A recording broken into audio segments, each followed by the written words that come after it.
Pendidikan Islam pada masa Rasulullah periode Mekah. Pendidikan Islam pada masa Rasulullah SAW di Mekah dilakukan melalui 3 tahapan. Pertama, tahapan sembunyi-sembunyi dengan melakukan penyiaran secara diam-diam. Kedua, tahapan terang-terangan.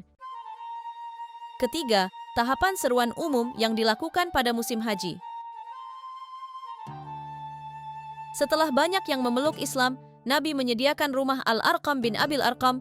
Di tempat ini pendidikan Islam pertama dalam sejarah pendidikan Islam yang mengejar dasar-dasar agama Islam dan mengajarkan Al-Quran yang merupakan sumber pokok ajaran Islam. Pendidikan Islam masa Rasulullah di Madinah.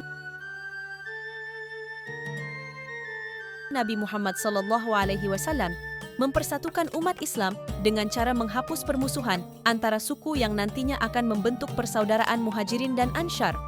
Adapun dengan menetapkan aturan salat Jumat dan adzan, mengganti kiblat salat dari Baitul Maqdis ke Baitul Haram. Nabi Muhammad SAW juga membuat perjanjian persahabatan dengan kaum Yahudi di Madinah.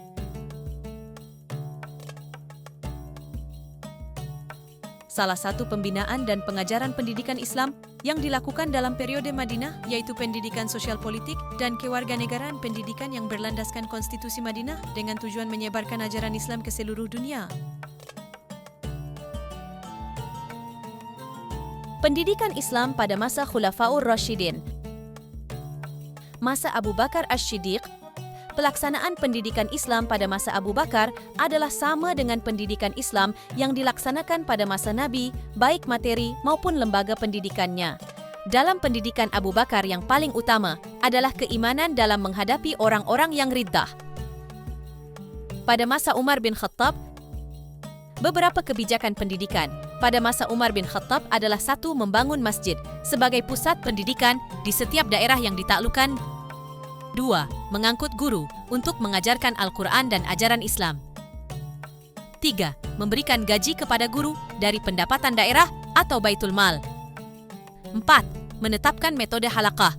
5. Membentuk pusat pendidikan di berbagai kota. Pendidikan di masa Utsman bin Affan. Pada masa pemerintahan Utsman bin Affan sebagai khalifah, pendidikan memegang peran yang signifikan dalam memperkuat pondasi Islam. Utsman dikenal sebagai pemimpin yang aktif dalam mengembangkan infrastruktur pendidikan baik secara resmi maupun non-resmi, serta mengembangkan akses pendidikan bagi umat Islam.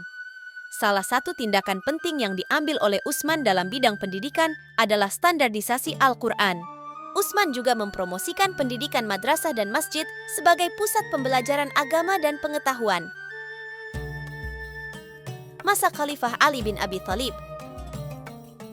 Pada masa Khalifah yang keempat, kegiatan pendidikan banyak mengalami hambatan dari berbagai pihak yang berbeda-beda kepentingan seperti kondisi politik yang tidak stabil dengan adanya pemberontakan.